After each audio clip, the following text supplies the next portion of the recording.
story was about the 60s in Riga. Riga was a part of Soviet Union in 60s. Those photos what you have seen, this is a hippie community of Latvia, of Riga in 60s. We're dedicating this performance only to them.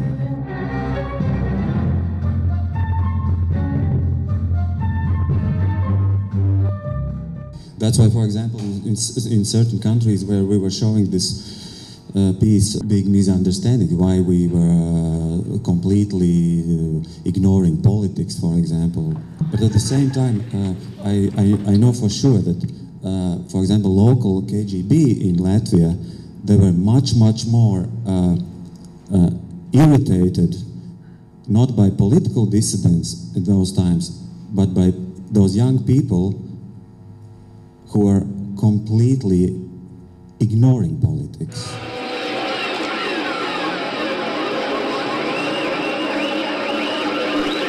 That's why our performance is all about this aesthetic side, yes, of 60s. This is a very global planetarian movement. I believe that it had something more with this miracle. It has to do more with some logical.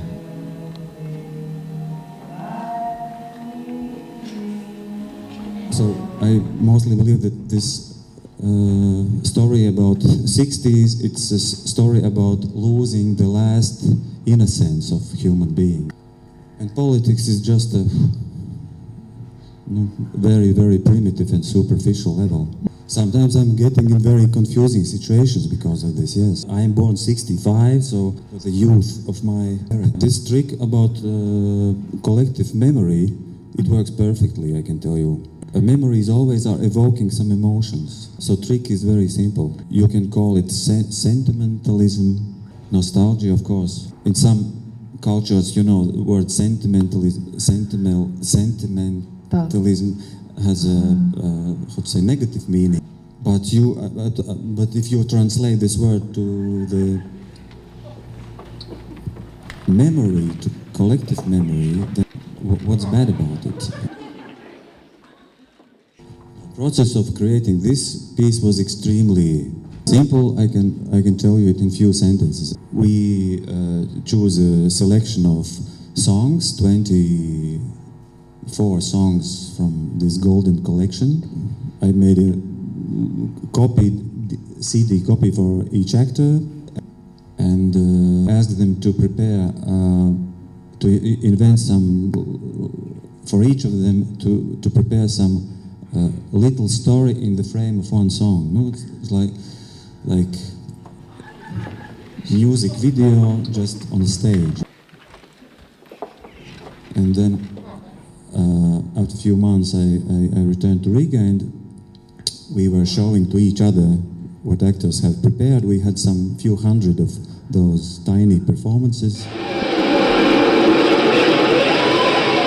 And then just we were, how to say, making selection of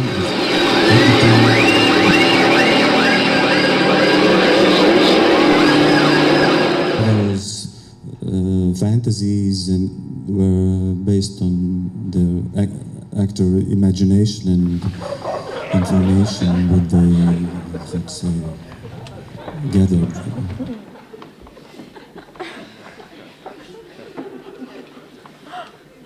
Really serious things could be created nowadays only with a collective effort. If you want to make really deep and serious creation, you have to use people. Maybe only poetry you can read still alone. I have to say that I was a very autocratic director myself for a long time, but then team is just much more creative. All those people who are nowadays doing something really interesting in theater, collective form of creation. With my colleagues, we are trying always to do theater which is based on emotions, on a collective memory, which is automatically based on emotions. Yes, emotional language. Yes, it sounds banal, but it has no borders. You can believe we in last 5 years we visited some more than 30 countries with our performances, and I see less and less differences between human beings living in different traditions, different.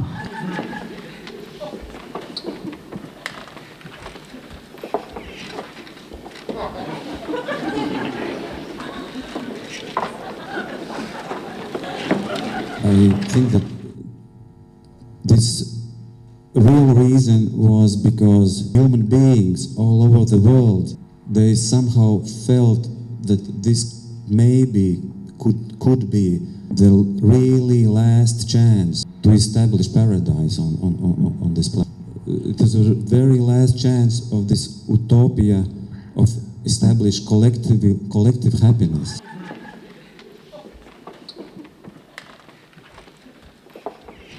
Unfortunately, we are living in times when this old Europe is fading away.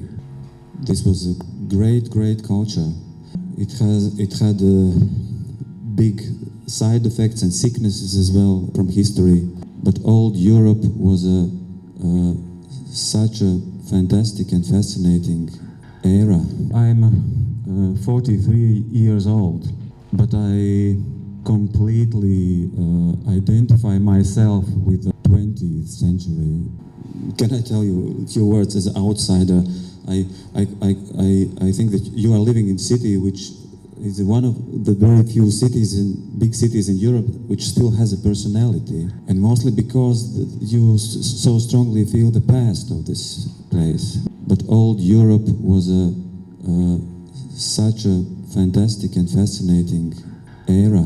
Some 10-20 years more and it will be, even those memories will be completely lost.